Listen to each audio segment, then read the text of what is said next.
아침입니다. 아침의 하나 뉴스 종합 비타민 아침의 매일경제 김문미입니다. 오늘 일면 같이 들어가 보시죠. 매일경제입니다. 공정위 플랫폼법 결국 반쪽짜리로라는 기사의 제목입니다. 이게 무슨 얘기냐? 이 플랫폼 구글, 네이버, 카카오 이런 걸 좀 플랫폼이라고 얘기를 하죠. 근데 이런 플랫폼을 좀 규제할 수 있는 법을 공정위에서 준비를 했었는데 이게 반쪽짜리가 됐다라는 얘기예요. 처음에 준비했었던 건 뭐냐? 이런 대형 플랫폼들 미리 독과점 사업자로 미리 지정을 해서 이런 곳들 기존의 기득권 이용해서 뭐 끼워 팔거나 자사를 좀 우대한다거나 이런 식의 어떤 반칙을 하면 강하게 좀 규제를 할 수 있는 사전 지정제를 준비를 했었는데 업계 반발에 사전 지정제가 빠졌다라는 거죠. 네. 그래서 빠졌는데 왜 반쪽이야? 빠졌으면 완전 무산이지. 할 수 있는데 반쪽이라고 얘기하는 이유. 미리 지정은 하지 않지만 추후에 사후에 이 위법한 행위가 발각이 되면 포착이 되면 제재를 하기로 했다. 사후 추정 방식을 택했다라고 합니다. 물론 안 하는 것보다 낫긴 합니다만 사후에 제재하는 건 또 당연한 얘기 아닌가라는 생각이 들긴 하네요. 다음 기사 보겠습니다. 네, 동아일보입니다. 여야정 의료계 합류해야 협의체 출발 가능. 어제 저희가 말씀드렸던 게 여야 의정 협의체 이거 국회에서 시동 겁니다라는 얘기를 드렸었어요. 그런데 여야 의정이어야 되는데 여기에 의료계가 2025학년도 의대 정원부터 얘기를 하지 않으면 우린 들어가지 않겠다라고 얘기를 하고 있다고 말씀을 드렸죠. 그래서 여야정 대문 발차할 가능성도 있다 말씀을 드렸는데 의료계가 합류하지 않으면 의미가 없다. 의료계가 합류해야 협의체가 출발할 수 있다. 대문 발차하지 않겠다라는 얘기가 나오고 있는 겁니다. 모두가 목 빠지게 의료계가 합류하길 기다리고 있다라는 얘기인 거겠죠. 그런데 이런 와중에 다음 기사 볼까요? 경향입니다. 뺑뺑이 사망 나오는데 응급실 근무 의사 블랙리스트 등장입니다. 응급실에 근무하는 의사들 누구예요? 라고 블랙리스트가 떴다라는 거죠. 온라인 커뮤니티 상에 떴다라는 겁니다. 네. 대체 이게 무슨 얘기냐? 여기를 좀 볼까요? 9일, 네. 감사한 의사 명단이란 제목의 사이트에 민족 대명절 추석 기념이라면서 응급실 부역이란 이름으로 응급실에 근무하는 의사 명단이 올라왔다. 그리고 여기에는 여기 보겠습니다. 응급실에 파견 근무 중인 군의관이나 공중보건의료로 추정되는 의사들의 실명도 있었고 더불어서 여기 볼까요? 집단행동에 동참하지 않는 의사들의 이름 외에 연락처, 가족관계, 연애사 등 구체적인 사생활도 공개가 됐다라는 겁니다. 네, 본인이 파업하는 건 본인 자유인데 파업에 동참하지 않는다고 해서 연애사, 사생활까지 공개를 한다라는 거 이건 이렇게 공개적으로 뭐 모욕을 준다거나 이런 건 엄연한 불법이죠. 네, 이렇게까지 해야 되나라는 생각이랑 같이 무엇이 중요한가라는 근본적인 질문도 같이 좀 던져봅니다. 다음 기사 볼까요? 조선일보입니다. 북오물풍선에 김포공장 화재, 기폭장치도 발견이 됐다라는 겁니다. 이걸 좀 볼까요? 네, 지난 5일 김포의 한 자동차 부품 공장에서 불이 났습니다. 지금 시뻘건 불길이 펄펄 타오르고 있는 걸 지금 보실 텐데 근데 불을 다 끄고 보니까 뭐가 발견이 되느냐. 쓰레기 이 풍선, 북한에서 연일 날리고 있는 쓰레기 풍선이랑 같이 여기에 달려있는 기폭 장치도 발견이 됐다라는 거죠. 이게 무슨 의미냐? 쓰레기 풍선 더럽기만 한 게 아니라 위험하다라는 얘기가 될 겁니다. 위험하다면 방책을 세워야 되는 거겠죠. 네, 상당히 좀 이 심각한 일일 수도 있겠다라는 생각이 듭니다. 다음 기사 볼까요? 서울신문입니다. 쌤, 무슨 말이에요? 불통에 갇힌 교실. 이게 무슨 얘기냐? 여길 좀 보겠습니다. 완강하다, 완전 강하다, 모색한다, 색깔을 따라 칠한다.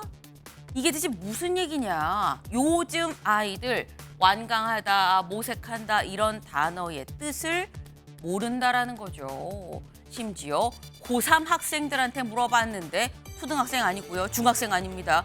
고3 학생들한테 물어봤는데 완강하다가 완전 강하다라고 이런 뜻이에요? 쌤? 이라고 물어봤다라는 겁니다. 심지어 우천시 장소 변경. 그럼 우천시는 어느 지역 도시예요? 라고 얘기하고요. 모집인원 땡명. 그럼 아니 0명 뽑는데 왜 이걸 내건 거야? 낚시야? 라는 얘기가 요즘에 학생들 사이에서 나온다라는 겁니다. 말을 줄여 쓸 때 쓰더라도 본 뜻은 알고 줄여야 되는데 문해력의 빈곤인 거죠. 네, 책은 안 읽고 유튜브, 쇼츠, 영상만 짧은 영상만 자꾸 보다 보니까 지금 영상이 넘치는 시대 오히려 독서의 중요성이 강하게 대두되는 요즘이 아닌가라는 생각을 좀 해봅니다. 다음 기사 볼까요? 중앙일보입니다. 10집 중 4집이 나훈삼. 평생 한 번은 혼자 사는 시대. 네, 여길 좀 보겠습니다. 1인 가구 전국에 얼마나 되나 알아봤더니 지난달 기준으로 해서 이제 행안부에서 집계를 해본 거예요. 그랬더니 지금 혼자 사는 사람이 42%더라라는 겁니다. 가족을 이뤄서 사는 집보다 지금 이 혼자 사는 사람 거의 뭐 조금 더 보태면 절반 가까이 된다라는 얘기가 되는 거죠. 네, 인구의 반이 혼자 사는 지금 이 상황이라고 한다면 정부의 정책도 여기에 좀 포커싱을 해야 되는 그런 상황이 아닌가라는 생각을 좀 같이 해봅니다. 다음 사진 기사 볼까요? 네, 아유 시원하다라는 생각이 절로 드실 거예요. 네, 왜? 요즘 더워도 너무 덥거든요. 풍덩 뛰어들고 싶다라는 생각이 드는데 어디냐? 부산의 해운대 해수욕장입니다. 해수욕장에 내일 모레가 추석인데 아직도 더워서 뛰어들고 싶은 생각이 드는 폭염 중에 폭염이 계속되고 있다라는 거죠. 네, 어제 전국에 80%의 폭염특보가 내려졌다고 합니다. 폭염주의보가 내려졌다고 해요. 근데 언제까지 더운 거냐? 다음 기사 하나 더 볼까요? 네, 추석이 코앞인데 전국 80% 폭염특보 연휴까지 찐다. 추석 지나서 추석 연휴 끝날 때까지 계속 푹푹 찔 거다라는 거예요. 근데 연휴까지인데 요 앞에 뭐가 붙느냐? 최소라는 단어가 붙습니다. 여기 보겠습니다. 기상청은 지금 같은 더위가 최소 추석 연휴까지 이어질 것으로 전망했다. 앞으로 한동안은 계속 덥겠다라는 얘기인 거죠. 이러다 가을 없이 겨울 되나? 겨울이 없이 가을 가나? 이 생각도 드네요. 오늘은 저희가 눈길 가는 기사도 하나 준비했습니다. 같이 볼까요? 네, 무더웠던 만큼 두려운 8월 전기료. 네, 두렵죠. 작년보다 13% 더 내더라라는 겁니다. 8월 전기료 고지서 받으신 분도 있으시지 않을까라는 생각도 해봅니다. 근데 이 8월 전기료 작년이랑 비교해서 13% 더 내더라. 여기 볼까요? 가구당 평균 63,610원 정도 낼 걸로 보인다라는 거예요. 7,520원 정도 상승했다. 여기를 보면 8월 주택용 전기요금 증감 현황. 네, 10,000원 미만, 10,000원이 안 되게 내는 사람도 있고요. 만 원 이상 3만 원 미만 28%, 3만 원 이상 5만 원 미만, 5만 원 이상 10만 원 미만, 10만 원 이상. 만약에 우리 집에 전기료가 10만 원이 넘게 나왔다 그러면 상위 1%구나라고 생각을 하시면 될 것 같습니다. 근데 중요한 건 작년 이맘때랑 비교해서 얼마나 올랐느냐겠죠. 똑같이 더울 때를 비교를 해야 되는 거죠. 그래프 준비한 거 볼까요?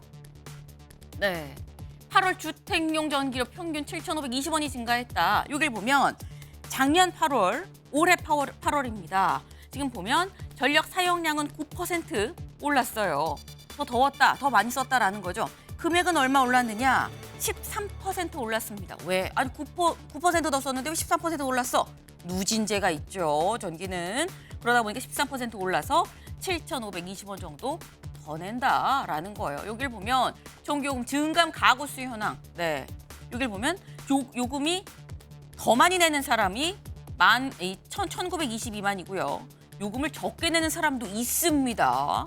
의아해요. 네, 안 튼 건지 요금이 감소하는 사람도 569만 명 정도 있더라. 똑같은 사람도 31만 명이다라는 통계가 나와 있네요. 네, 오른 전기료의 추석 제사상 비용 등등해서 9월은 조금 더 허리띠를 졸라매야 되는 달인 것 같다라는 생각을 같이 좀 해봅니다. 그럼 오늘도 자리를 옮겨서 좀 얘기를 해볼까요? 안녕하세요. 안녕하세요. 안녕하세요. 네.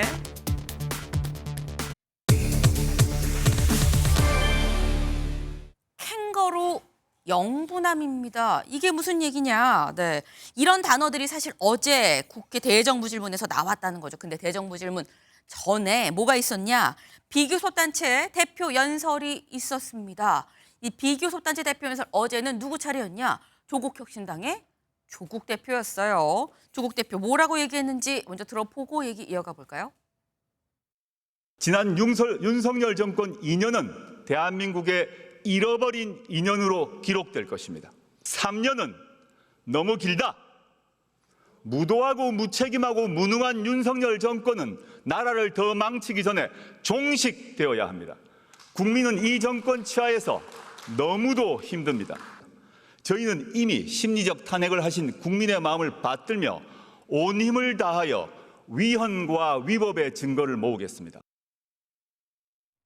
네, 비교섭단체 대표 연설인데 지금 오늘 한국일보에서 같이 좀 볼까요? 네, 조국 무능한 윤 정권 나라 더 망치기 전에 종식돼야라는 표현을 썼습니다.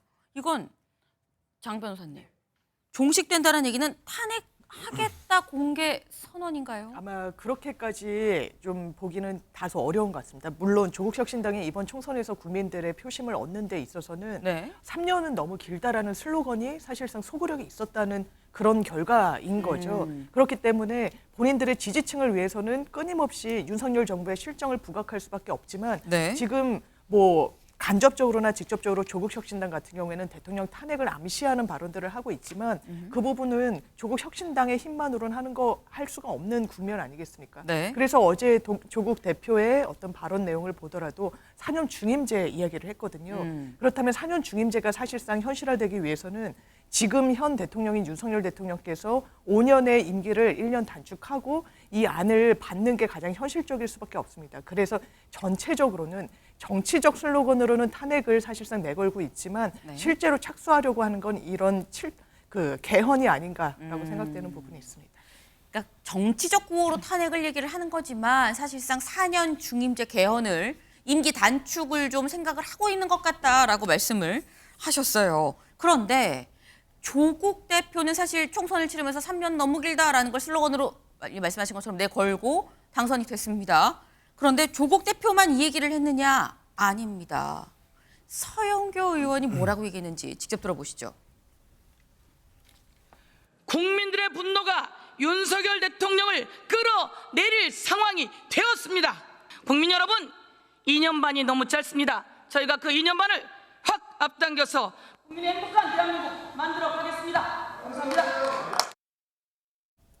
네, 서영교 의원은 끌어내려서라는 표현을 썼습니다. 그러면서 2년 반이 너무 짧습니다. 우리가 2년 반을 확 앞당겨서라고 얘기를 했어요. 4년 중임제면 1년 앞당기는 건데 2년 반을 확 앞당기겠다, 끌어내린다라는 표현을 썼습니다.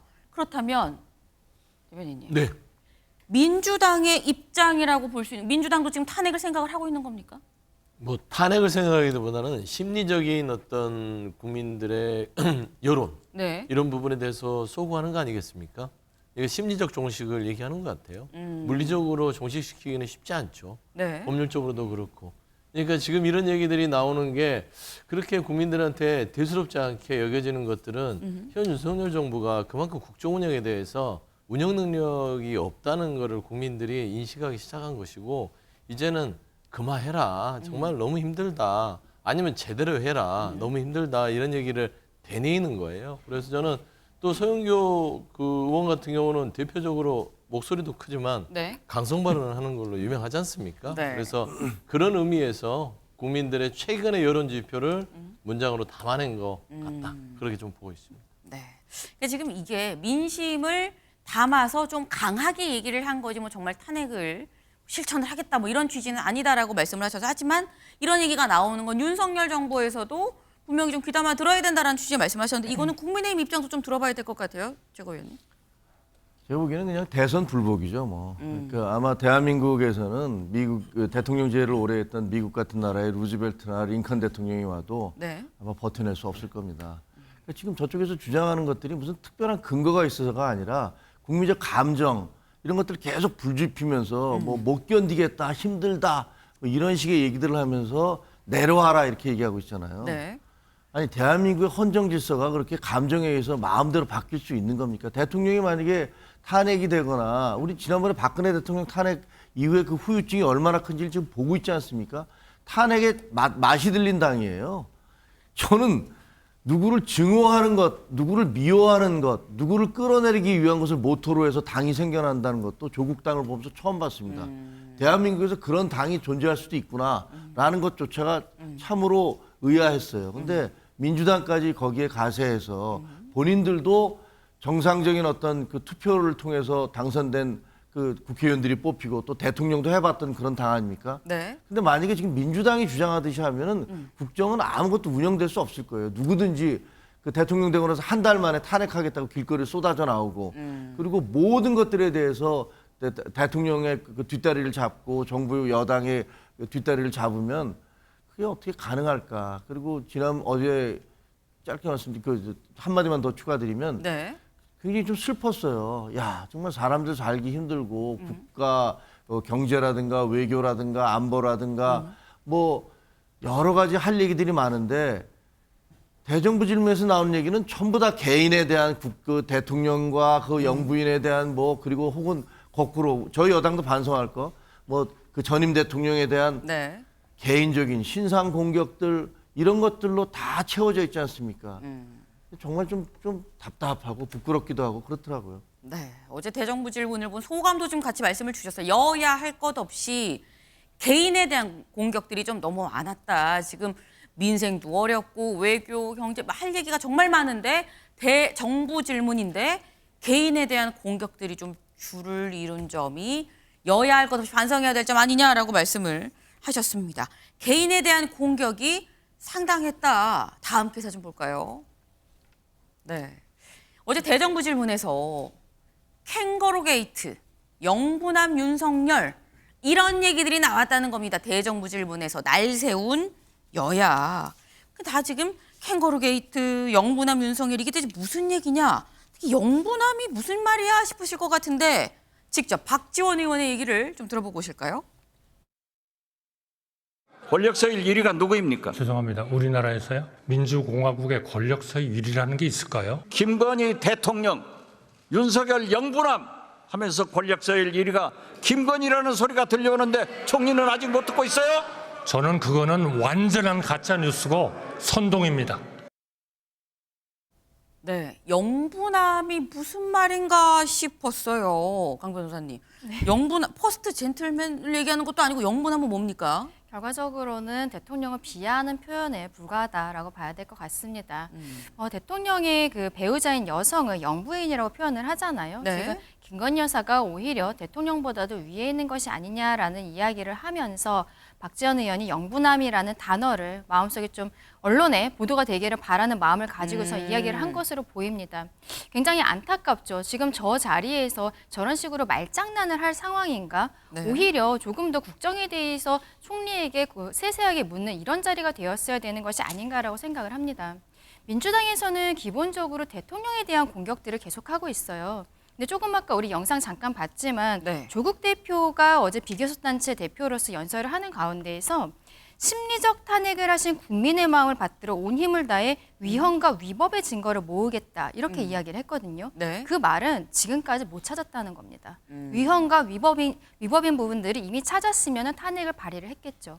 어저께 대정부 질문에서 권성동 의원이 이야기를 했었는데 이렇게 하지 말고 차라리 대통령에 대해서 탄핵안 발의하고 네. 정정당당하게 판단을 받고 그리고 거기에 대해서 정치적인 책임을 지라라고 이야기를 했습니다.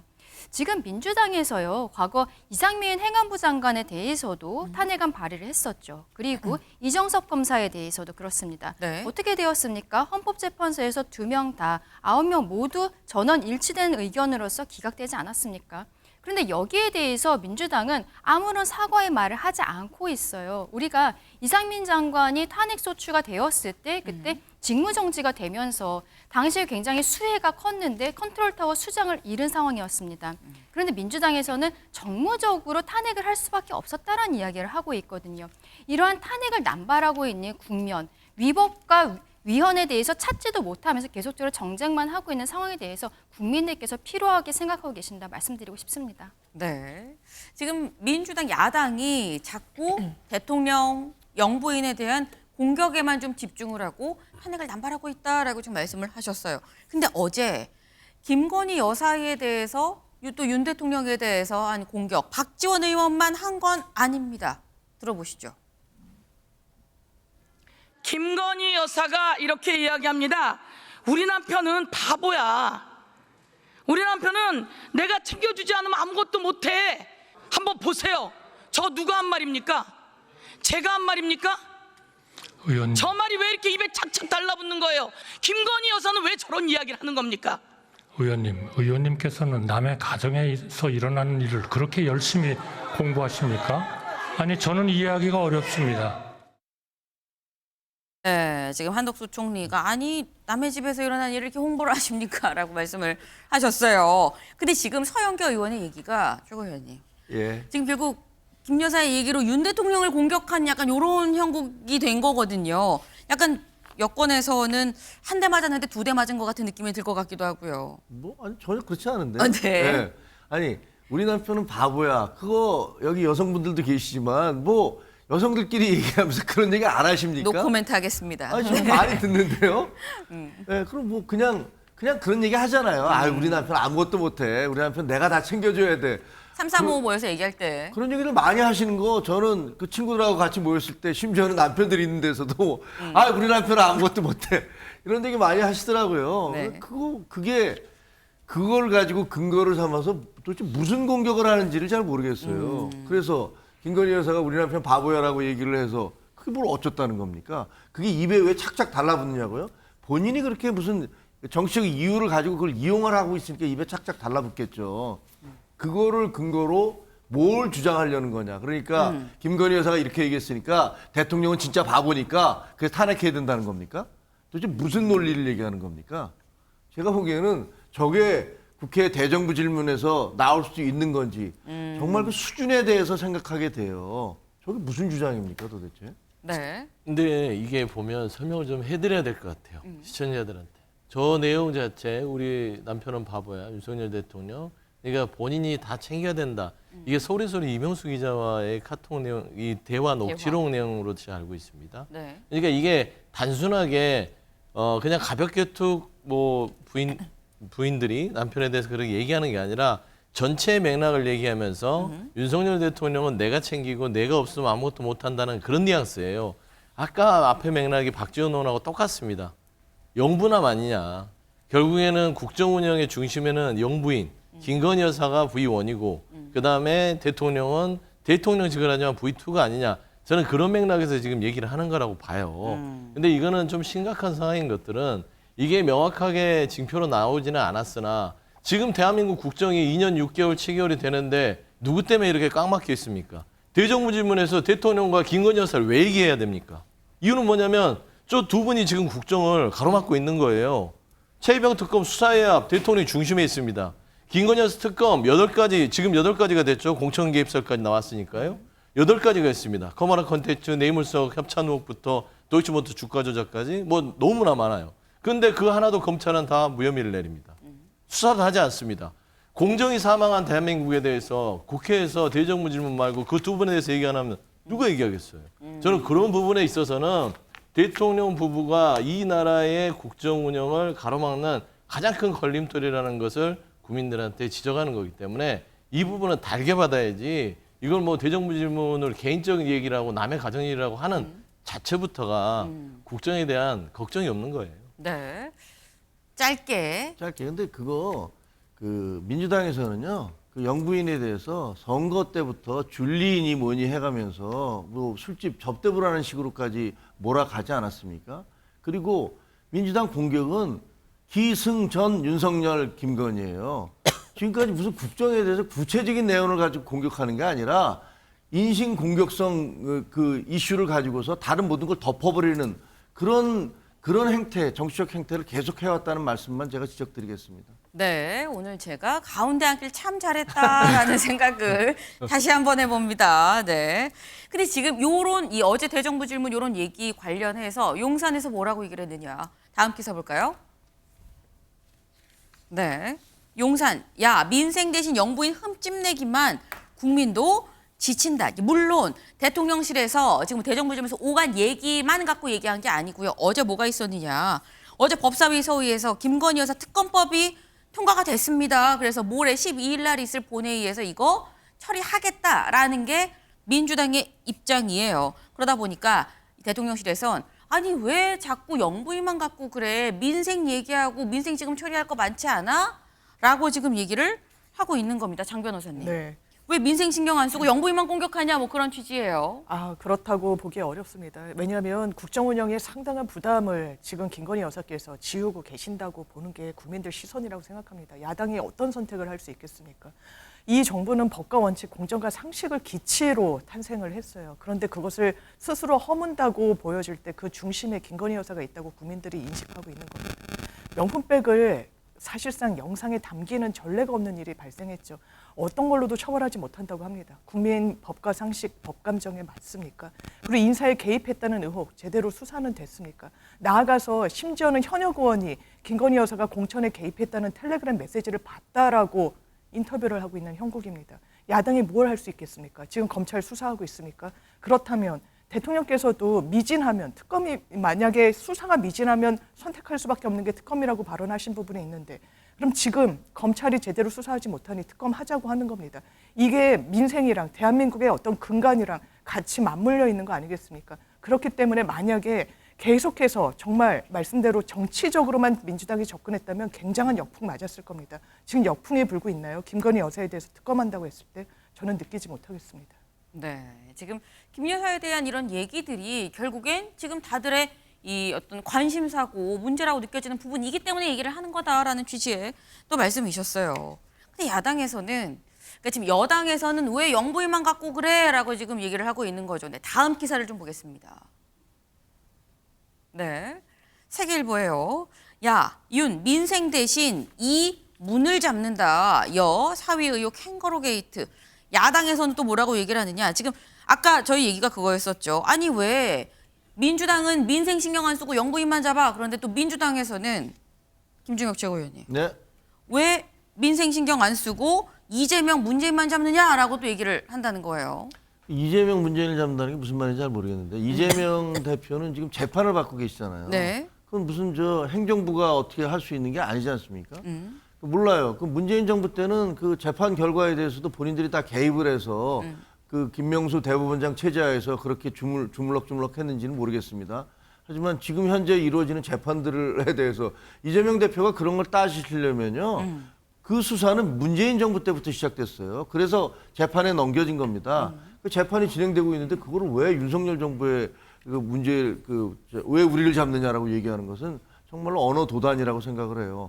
그리고 문재인 전 대통령에 대한 것들은 문다혜 씨가 대통령 가족은 건드리는 게 아니다. 나도 참지 않겠다 얘기하셨잖아요. 그렇죠. 그거야말로 반민주적인 발언이라고 생각을 합니다. 민주공화국에서 대통령 가족은 건드리면 안 되는 성역입니까? 그 이전에 많은 대통령 가족들이 다 건드림을 당했고 죄를 지어서 구속도 되고 처벌도 받았습니다.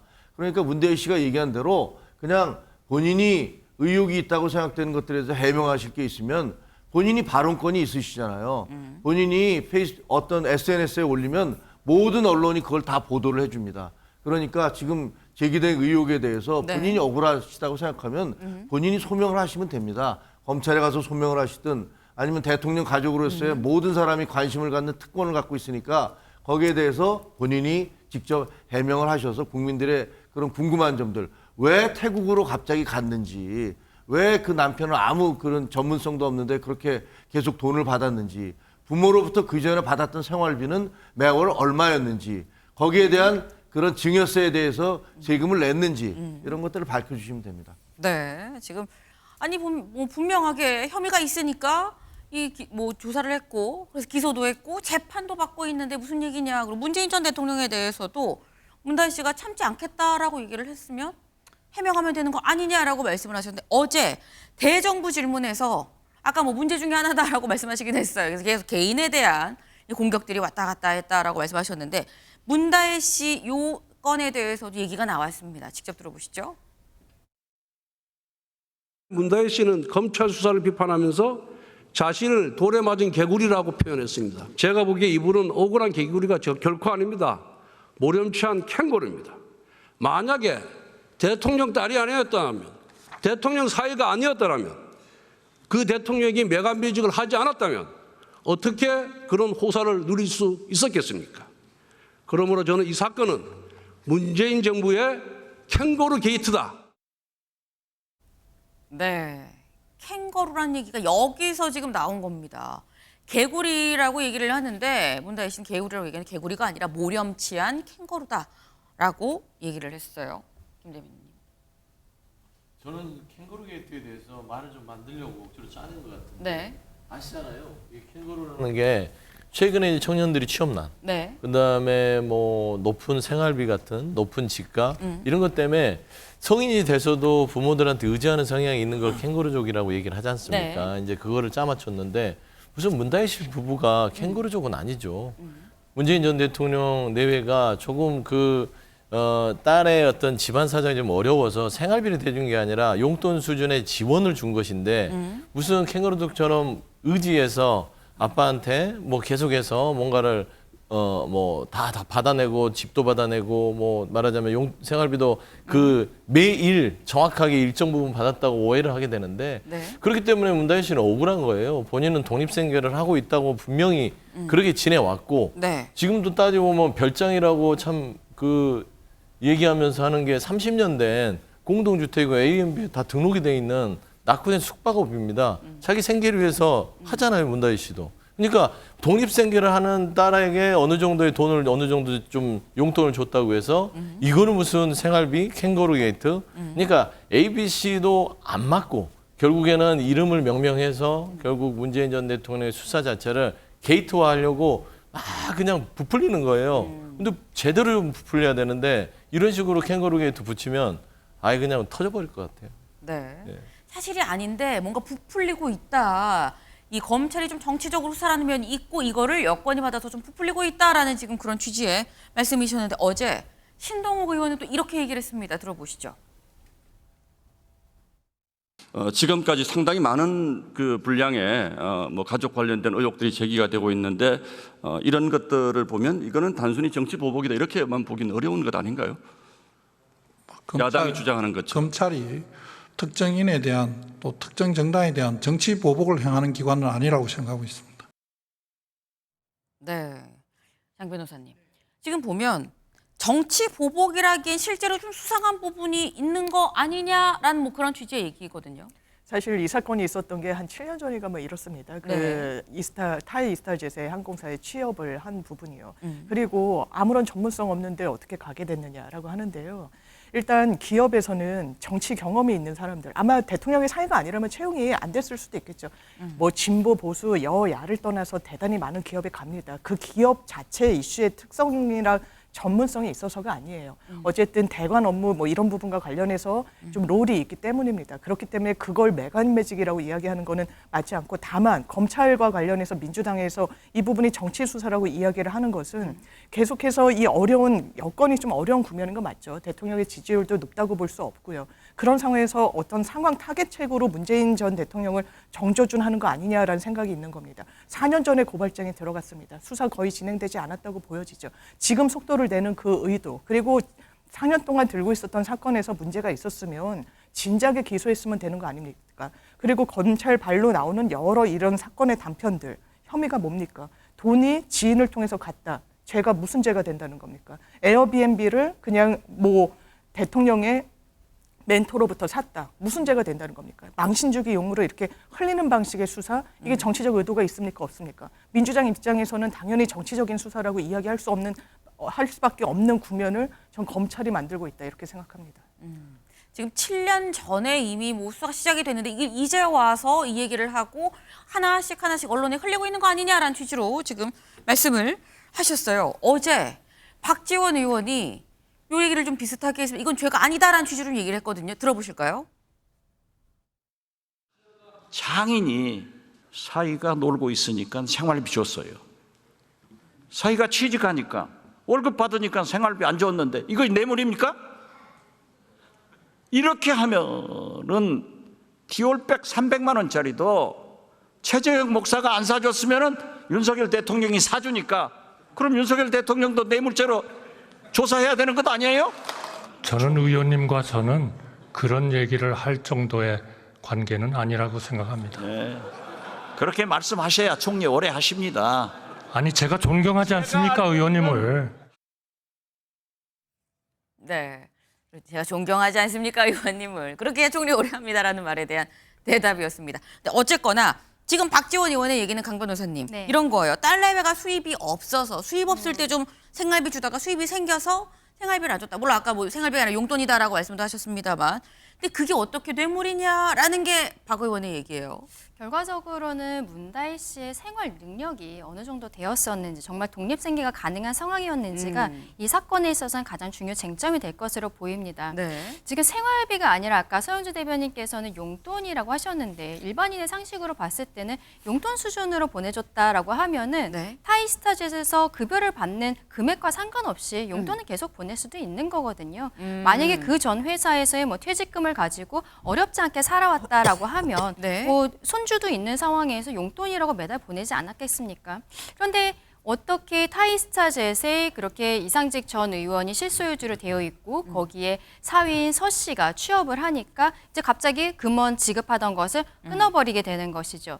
그리고 여기에 있어서는 지금 민주당에서 저는 단일 대우로서 대응을 해야 된다고 생각을 하는데요. 네. 김의겸 전 의원이 본인 SNS에다 글을 쓴 게 있어요. 이제 문다희 씨 상황에 관련해서 답답하다고 생각해서 쓴 것으로 보이는데 비행기를 그 문다희 씨가 구하지를 못해가지고 그때 김정숙 여사가 비행기표를 대신 구해줬고 그것을 네. 대한항공으로 구해줬다라는 이야기가 있습니다. 일단 여기서 첫 번째로 일반인이 구하지 못하는 비행기표를 어떻게 영부인은 그것을 구할 수 있었는지 어떤 업무방해라든지 이런 게 있진 않았을지 그 부분이 좀 의문이 있고, 그리고 김의겸 의원이 그때 뭐라고 얘기를 하냐면 대한항공 티켓을 구해오니까 다혜 씨가 우리 그 상황 뻔히 알면서 이렇게 네. 비싼 거 구하면 어떻게? 라고 이야기를 했다는 것입니다. 그것은 문다희 씨가 대한항공을 타기에 어려울 정도로 경제적으로 어려웠다는 것이거든요. 김의겸 의원이 옆에서 지켜보면서 한 이야기입니다. 네. 이러한 부분들이 그 뭐 가까운 분들이 SNS에 올리는 것들이 불리하게 작용이 될 수도 있다는 걸 좀 말씀을 드리고 싶은데, 결과적으로는 다혜 씨가 이렇게 만약에 능력이 정말로 있는 사람이라면 책 하나 디자인해서 2억 원씩 받을 수 있는 사람이라면 부모님한테 용돈 받겠습니까? 본인이 부모님한테 용돈 드리지. 아버지의 책을 디자인에 편집에 잠깐 참여했다는 이유만으로 2억 원 정도를 받고, 그리고 전문성도 없는데 남편은 갑자기 어떤 항공사의 전무이사로 취직을 해서 매달 월급을 800만 원, 그리고 체류비 350만 원을 매달 따로 받았다는 네. 거잖아요. 이런 게 일반인으로서 있을 수 없는 일이죠. 대통령의 사위이기 때문에, 대통령의 딸이기 때문에 가능한 것이 아니냐라고 지금 의혹이 있는 것입니다. 네. 제가- 지금 강 변호사님 얘기는 잠시만요. 강 변호사님 얘기는 지금 나오는 얘기들을 보면 독립생계가 어려웠었던 거 아니겠느냐라는 어떤 정황이 보인다라는 얘기예요. 그러면 그 돈은 용돈이 아니라 생활비 아니냐라는 얘기입니다. 그러니까 이거 참 재밌는 게, 아까는 그 윤석열 대통령에 대해서 김건희 여사가 내 남편은 바보다 하는 게 나무 가정사라고 그러잖아요. 정확하게 지금 문다희 씨의 가정사입니다. 생활사고. 그러니까 모두 다 그럴 거예요. 대한민국의 캥거루족으로 사는 자녀들을 둔 부모들은 어떤 마음이겠어요? 그러면 그 부모들이 고위공직자면 그 집을 다 털면 다 뇌물 혐의가 있을 수도 있어요. 그런 식이 되는 겁니다. 예를 들어서 문다희 씨 지금 책에 대해서 디자인비를 지금 따지는데 이거 퇴임 이유입니다. 대통령 직에 있지도 않았어요. 본인의 자녀에 대해서 문재인 대통령이 인세를 1억 원 받고 1억 5천에서 출판사를 주고 나머지를 좀 딸한테 좀 많은 디자인비를 책정해 줬다. 이거는 그냥 사인 간에 부모 자식 간에 있을 수 있는 일이 아니에요. 근데 이게 또 불법이에요? 그러니까 이런 것들을 가만히 보면 결국에는 문재인 전 대통령에 대해서 흠집을 내고 망신을 주고 뭔가 있는 것처럼 해서 정치보복까지 가려는 겁니다. 그러니까 저는 검찰에 대해서 딱 결론을 내렸어요. 이게 공정이 사망한 이유는 우리가 영화에서 많이 보지 않습니까? 나쁜 선생님 아시죠? 네, 나쁜 네. 선생님들이 똑같이 학생이 잘못했는데 딱 물어봐요. 너가 아버지 뭐 하시노? 그러면은 저 아버지 그 교장입니다. 네. 그래? 때리려다가 어깨를 툭툭 털더니 다음부터 그러지 마. 이게 김건희 여사예요. 근데 네 아버지 뭐 하시노? 그러니까 저 앞에 문구점에서 장사하십니다. 엎드려. 몽둥이질을 하는 거예요. 그러니까 결국에 검찰이 그런 식의 선택적인 기소와 처벌을 하고 있는 상황이기 때문에 네. 지금 문재인 전 대통령이 그런 상황에 처해 있다 얼마나 억울하겠습니까? 네. 나쁜 검찰은 정말 개선이 돼야 된다. 그런 지금 말씀입니다. 검찰이 선택적으로 기소를 하고 있다. 그 나쁜 선생님의 예로 지금 드셨어요. 네. 아빠가 교장 선생님일 때와 집 앞에서 문방구 하실 때 얘기를 지금 같이 하면서 지금 선택적으로 좀 기소를 하고 있다라고 말씀을 하셨는데 사실 어제 뭐가 있었느냐. 문재인 전 대통령 그리고 요 문다혜 씨 사건 관련해서 당시에 청와대 행정관 등등이 이 기소 전 증인 신문에 지금 이 소환이 됐다, 소환 통보를 받았다라는 얘기를 저희가 일전에 전해드렸었습니다. 그 기소 전 증인 신문이 어제 있었습니다. 기사 같이 볼까요? 네. 검 이상직 압수수색 때 문 청와대 행정관과 카톡 연락입니다. 네. 그러니까 이상직 전 의원의 집을 압수수색하는 그 당시에 그때 이상직 전 의원이 이 문재인 청와대 행정관이랑 카톡으로 연락을 하고 전화도 하고 여러 번 했더라라는 얘기를 그러니까 지금 나온 거예요. 어제 이 기소 전 증인 신문 장소에서 이 얘기가 나왔다라는 겁니다. 그러니까 검찰은 이걸 보면 장 변호사님. 네.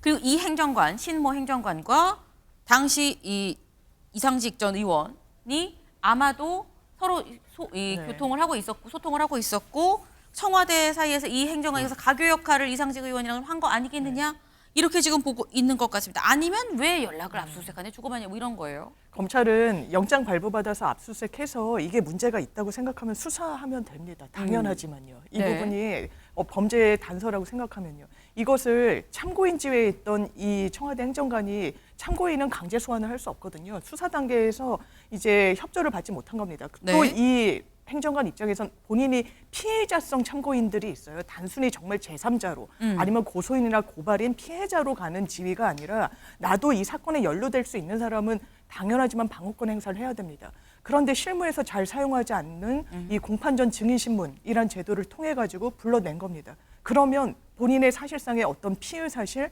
그리고 수사가 아직 무르익지 않은 사실에 대해서 그냥 공개가 되는 거예요. 왜냐하면 재판은 공개 재판이 원칙이니까요. 네. 그러자 증인 신문 형식을 떼었지만 증언 거부를 한 겁니다. 이게 어떻게 보면은 당사자로서는 당연한 선택지예요.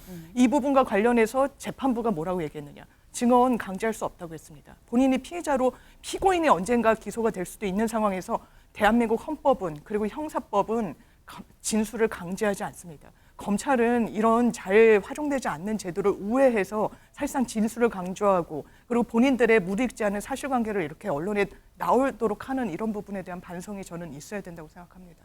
네. 지금 말씀은 어떻게 보면 이거는 좀 재판은 공개가 원칙이기 때문에 거기에서 진술을 거부한 건 좀 당연한 선택일 수 있는 거다. 이건 약간 좀 몰아가기가 없잖아 있지 않다라는 취지로 지금 말씀을 하셨어요. 아까 저희가 잠깐 얘기 중에 뭐 이렇게 비행기 티켓을 예약해준 뭐 그런 부분이 있었는데 티켓을 구해줬다기보다는 예약을 대신 해줬다는 게 좀 더 맞는 정황이라는 점을 말씀을 일단 드립니다. 근데 지금 말씀이 강 변호사님. 네. 그거는 좀 공개적으로 다 이렇게 부르는 건데 참고인은 불러도 안 갈 수 있는 신분인데 다 공개된 자리에 불러서 그렇게 뭔가 피의 사실을 이렇게 흘리는 것처럼 할 수 있으니까 당연히 진술을 거부해야 되는 게 당연한 거 아니냐라는 취지로 말씀하셨거든요. 일단 신 씨가 그동안에 검찰의 소환에 응하지 않았기 때문에 결과적으로는 형사소송법에 정해져 있는 절차에 따라서 이렇게 증인신문을 하게 된 것이거든요. 네. 사실상 공판전 증인신문이라는 경우는 좀 이례적인 것은 사실입니다. 근데 이게 언제 하냐면 범죄 수사에 없어서는 안 될 사실을 안다고 인정되는 사람이 검찰 출석이나 진술을 거부할 경우에 검사가 판사에게 증인신문을 요청할 수 있는 이런 것이거든요.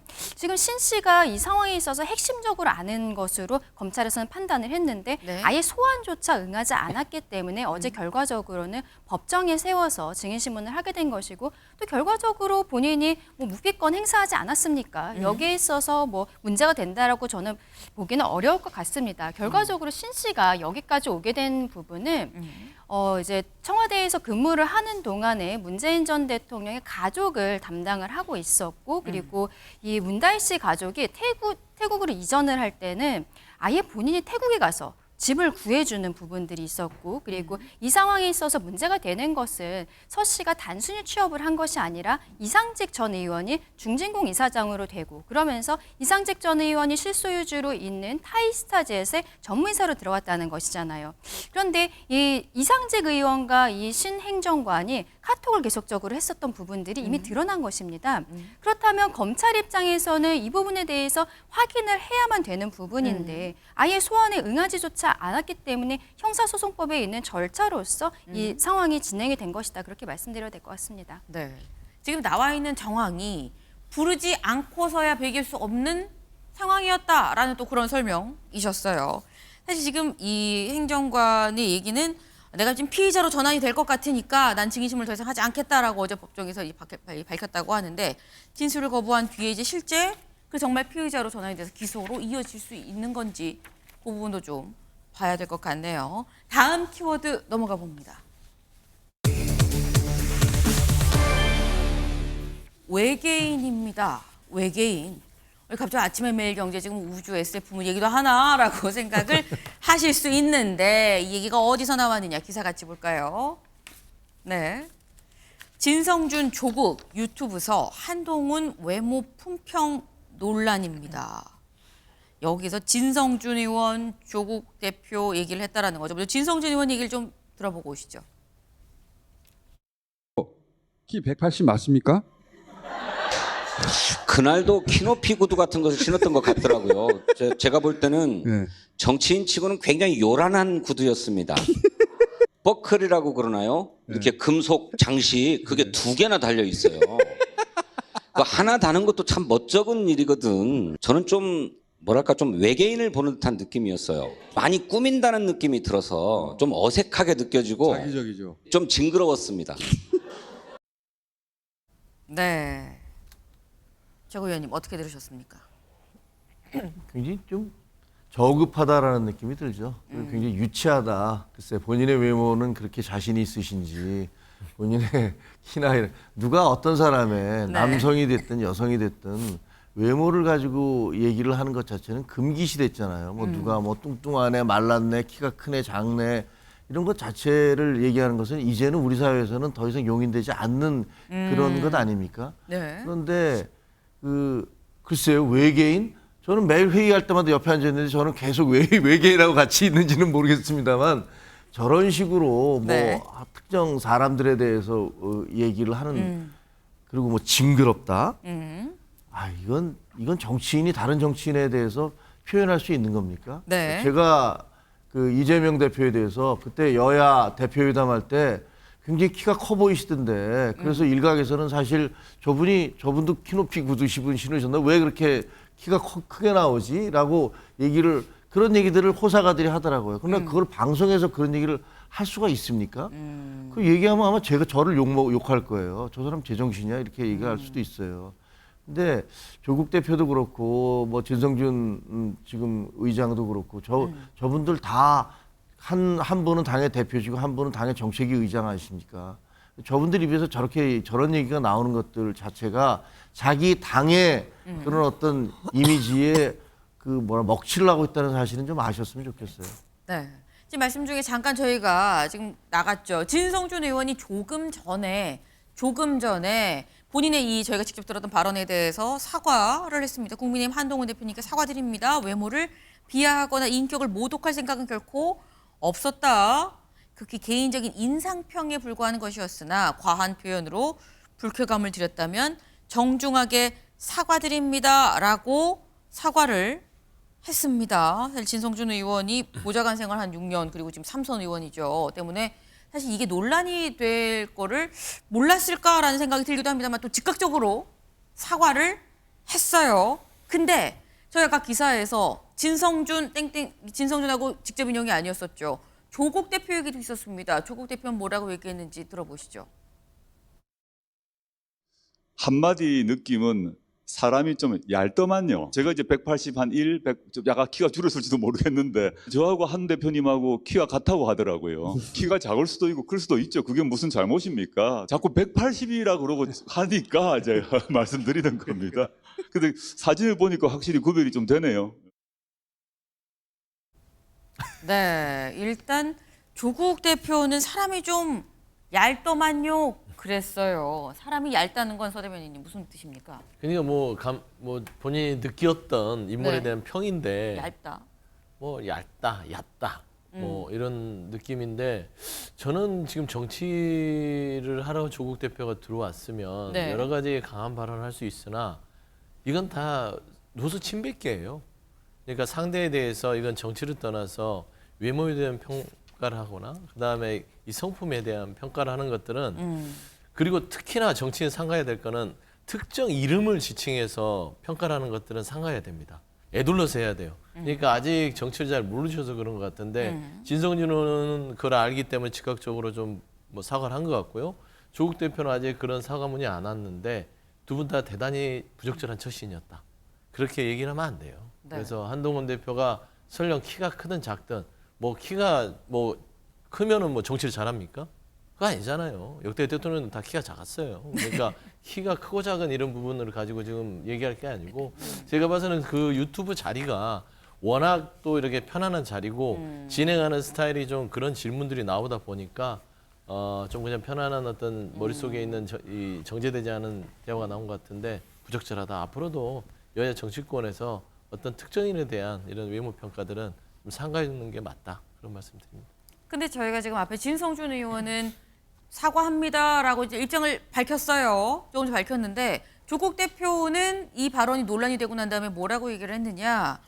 얍습디다라는 얘기가 잘못된 얘기냐라고 다시 한번 입장을 또 이 조국 대표에 대한 입장이 나왔습니다. 장 변호사님. 네. 내가 이렇게 말한 게 잘못됐어라는 입장이에요. 일단 뭐 인상평이지만 그 진성준 의원이 이야기한 뭐 과도한 좀 일부 표현보다는 본인이 이제 미치지 못한 거 아니냐라는 인식을 갖고 있는 것 같아요. 그렇지만 이제 그럼에도 불구하고 일단 뭐 키가 어떻게 저쩌고 그리고 뭐 아마 세간에서는 한동훈 대표가 이제 외모에 지나치게 좀 신경을 쓰시는 거 아니냐. 그리고 이제 뭐 유세 현장이나 이런 데서도 뭐 이제 구두가 상당히 좀 높이 보이는 뭐 이런 부분과 관련해서 사실상 인상평을 한 부분이 있는 것 같은데 이거는 어떤 정치적인 행보나 정치적 선택지에 대해서는 비판을 할 수 있지만 개인적으로 선택할 수 없는 뭐 키나 외모를 갖고 정치권에서 왈가왈부하는 건 좀 지양해야 될 것 같습니다. 네. 짧게. 짧게 하는데 왜냐하면 본인이 얇다고 하시면서 정말 얇게 반응을 하시잖아요. 뭐라고 그러냐면 내가 181인데 근데 뭐 180이라고 그러는데 180 안 되는 것 같은데 사진 보니까 뭐 확연히 차이가 나네요. 뭐 이런 식으로 본인을 계속 나는 이렇게 신체적으로 우월한 사람인데 네가 내 신체에 따라올 수 없으면서 그렇게 얘기하는 거야? 라는 식의 굉장히 비하적인 그런 표현을 하고 계신 거예요. 그래서 그러면서 뭐 얇다는 게 잘못됐냐고 그러는데 저 얘기를 들으면서는 조만대 장경이 생각납니다. 온갖 것에 대해서 얘기를 하시고 나중에 그것들에 대해서 다 책임을 지셔야 됐던 그런 일들이 생각이 나서 이제 정치인 대표가 되셨으니 물론 이제 사법 처리가 어떻게 될지 모르겠습니다만 좀 언동을 좀 삼가서 해주셨으면 좋겠다. 그렇게 폄하적이고 얇은 얘기는 하지 마셨으면 좋겠다라는 생각이 듭니다. 네, 지금 얇다는 표현에 대해서 얇다는 같은 표현으로 또 다시 또 반박을 또 해주셨어요. 일단 민주당 이 야권 인사들한테 한동훈 대표가 일단 좀 비호감으로 비춰지고 있는 것 같다라는 생각이 들긴 드는 대목입니다. 네, 근데 한동훈 대표가 뭐 밖에서 뭐 야권 인사들한테 비호감이고 뭐 그럴 수 있는데 내부적으로도 좀 쉽지 않은 상황인 것 같다라는 생각이 들어요. 다음 기사 볼까요? 네, 이윤 국힘 번개 만찬 친한은 없었다. 네, 만찬 자리엔 없었지만 지금 저희 스튜디오에는 친한 나와 계시죠. 김정혁 최고위원님. 네, 어제 저희가 다 방송을 하면서 지금 저희 방송하면서 지금 김정혁 최고위원께서 딴 데서 이렇게 말씀하셨어요. 전화 못 받았다고 하셨어요. 라는 말씀을 전해드렸었거든요. 근데 오늘 나오셨어요. 그래서 여쭤봅니다. 연락 전혀 못 받으신 겁니까? 예, 근데 저게 그 모임 자체가 진짜 네. 번개였던 것 같아요. 그러니까 제가 알기에는 윤석열 대통령이 이 모임 이전에도 다른 국회의원들을 이렇게 불러서 이렇게 번개를 하시나 봐요. 네. 간단하게 식사를 하면서 뭐 요새 돌아가는 게 어떠냐, 특히 의료 사태에 대해서는 어떠냐, 뭐 이런 얘기들을 듣고 있는 것 같아요. 근데 이제 일요일 날 인요한 의원하고 김민전 의원하고 뭐 윤상현 의원이 간 걸로 이제 네. 그 알려지고 있죠. 근데 그분들도 제가 알기에는 뭐 미리 예정되거나 그런 것들이 아니라 그 일요일 저녁에 아마 일과가 없으셨는지, 근데 본인이 불렀는지 아니면은 이분들이 지금 제가 듣기에는 윤상현 의원이 같이 있다가 야 우리 대통령님 한번 보자라고 해서 연락을 했더니 마침 비어 있어서 아 그럼 와라고 해서 가서 저녁을 먹었다. 그래서 뭐 그럼 추후 설명을 누구한테 들으신 거예요? 용산의 관계자한테 들었습니다. 그래서 아니 어떻게 된 겁니까? 그랬더니 네. 그 대통령께서 이제 그 티타임 하시면서 그런 얘기를 하더래요. 그래서 연락이 와서 그냥 오라고 그랬다. 그래서 왔다. 그래서 네. 와서 같이 뭐 저녁 먹자 그래서 저녁 먹고 그리고 보냈다. 그리고 얘기 들었다. 그래서 뭐 인요한 의원 같은 경우는 본인이 의사시고 또 최고위원이시기도 하니까 네. 그런 부분들에 대해서 이제 설명을 한 것 같아요. 근데 저는 그게 그 다음이 이제 오히려 그 다음 대응이 좀 뭐 문제를 만들어낸 것 같아요. 그냥 뭐 갔으면 대통령께서 네. 오라고 해서 갔다 이렇게 얘기하면 되잖아요. 근데 뭐 윤상현 의원도 그렇고 다른 분들도 그렇고 네. 그걸 굉장히 좀 꺼려하시는 것 같더라고요. 공개되는 것 자체가 굉장히 꺼려하시는 것 같아서 뭐 그럴 필요가 뭐 있을까라는 생각이 들더라고요.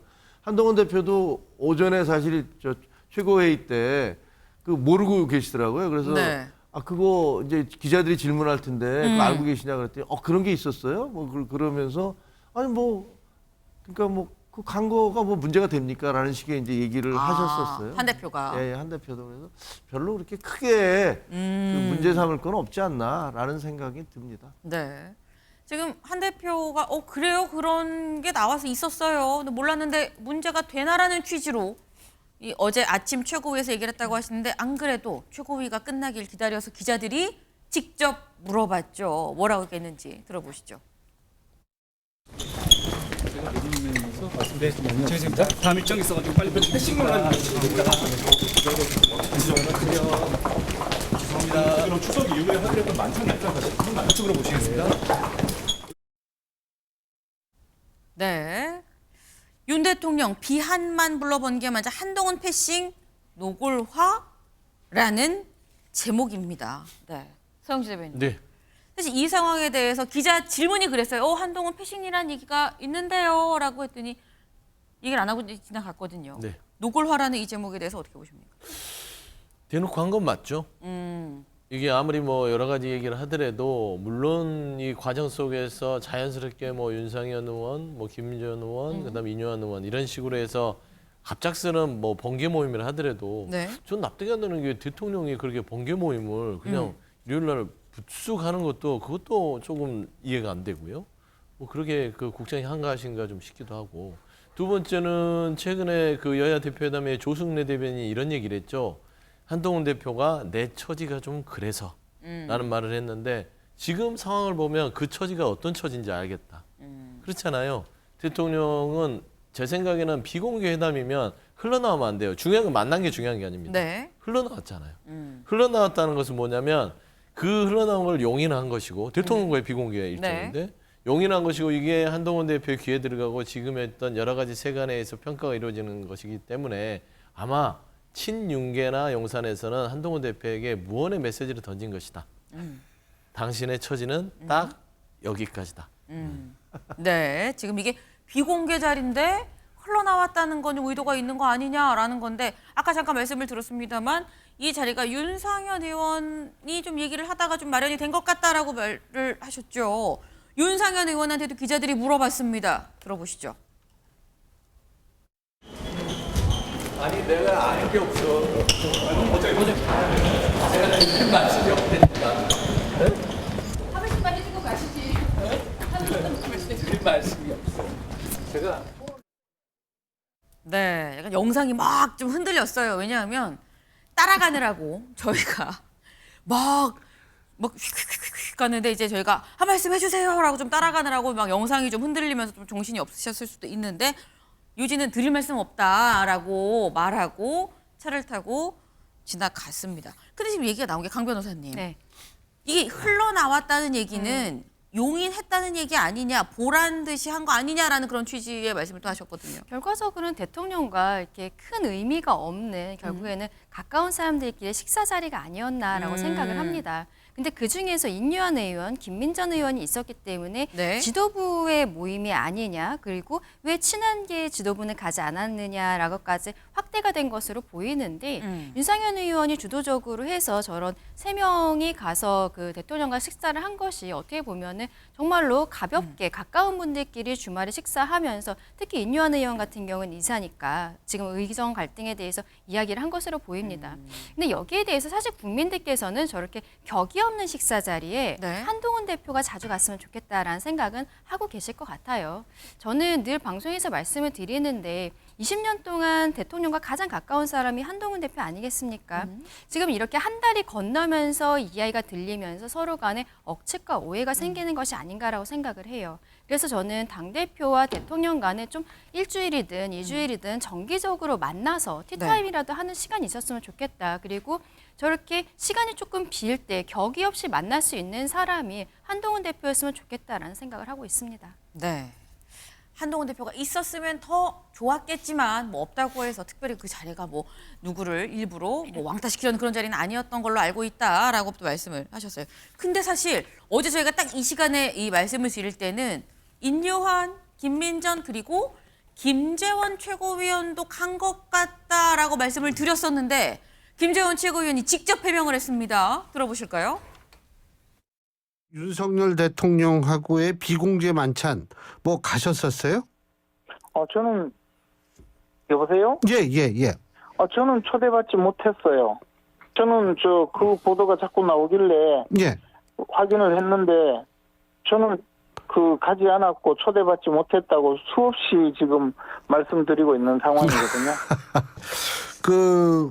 이 만찬에 다음번에 꼭 초대를 받으셔야 되는데 이번에 왜 빠지셨는지 모르겠네. 뭐 다음에는 안 간 사람들 부르겠죠 뭐. 혹시 우리 김재원 최고위원님은 친한이라고 생각한 건 아니었겠죠? 저는 뭐 하여튼 뭐 독립군이라서.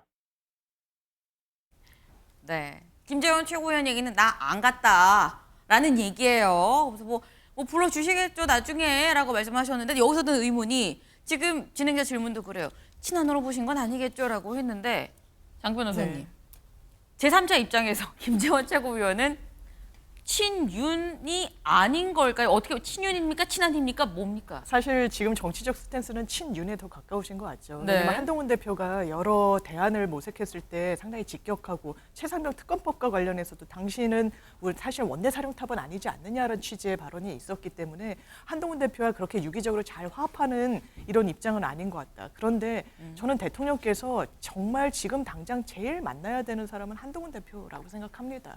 그럼에도 불구하고 최고위원은 그리고 본인이 어떻게 보면 식사 자리에서 대면하지 않고 껄끄럽지 않을 사람들은 불러서 식사도 하고 뭐 반주도 하시는지 모르겠습니다만 대통령은 그런 자리가 아니지 않습니까? 본인조차고 식사하는 자리가 아니라 뭐하라도 민생 청취를 하고 불편하더라도 뭔가 집권 여당의 대표와 함께 움직일 수밖에 없는 사실상 두 분은 운명 공동체입니다. 경제 공동체 얘기가 계속 나옵니다만 일단 정치적 운명 공동체인데 대단히 선을 긋고 이런 정치적 해석이 나오는 상황을 방관하고 있다. 결코 국민들에게 좋지 않을 것 같습니다. 네, 두 분 다 말씀이. 하지만 이 자리가 어떤 형식이든지 간에 어떤 성격이든지 간에 한동훈 대표랑 만나는 모습을 좀 보면 좋겠다라는 말씀을 하셨네요. 저희가 사람에 주목해보는 시간, 아침엔 피플이죠. 아침엔 피플. 지금 한덕수 총리 그리고 박지원 의원이에요. 두 사람 왜 나왔는지 영상으로 확인해 보시죠. 우리가 김대중 대통령 모시면서 IMF 외환위기도 극복해봤고 그 경제수석 때 스크린 쿼터 얼마나 소신 있게 반대했어요. 왜 지금은 말씀 못하십니까? 제발 옛날에 한덕수로 돌아가세요. 의원님 저 안 변했습니다. 저 의원님 존경하고요. 의원님하고 말레이시아에 가서 외환위기 극복하기 위해서 노력했던 거 지금도 생생하게 기억하고 있습니다. 제가 왜 변합니까? 왜 변해야 됩니까? 좋은 한덕수였는데 지금은 나쁜 한덕수예요. 개원식 날 대통령이 미국 국회의원들하고 김건희 여사 생일 파티 왜 하필이면 이런 사진을 공개해가지고 국민 염장을 지르냐 이거예요. 비서실장으로서 공보수석으로서 홍보수석으로서 모든 정권에 걸쳐서 최고였던 박지원 의원님을 따라갈 사람이 없기 때문입니다. 그렇죠. 그러니까 DJ께서 그러셨습니다. 그러니까 윤석열 대통령한테 건의해서 나를 데려다 쓰라가세요. 그렇게 건의하겠습니다. 심해가지고. 네, 아유, 기라성 같은 두 사람의 대화를 보셨습니다. 외환위기 때 같이 했었던 DJ 때 이랬었던 그런 전력이 있죠. 네, 저희가 뭐 추가적인 말이 필요할까 싶기도 하네요. 저희가 준비한 소식 오늘 여기까지입니다. 오늘도 좋은 하루 보내세요.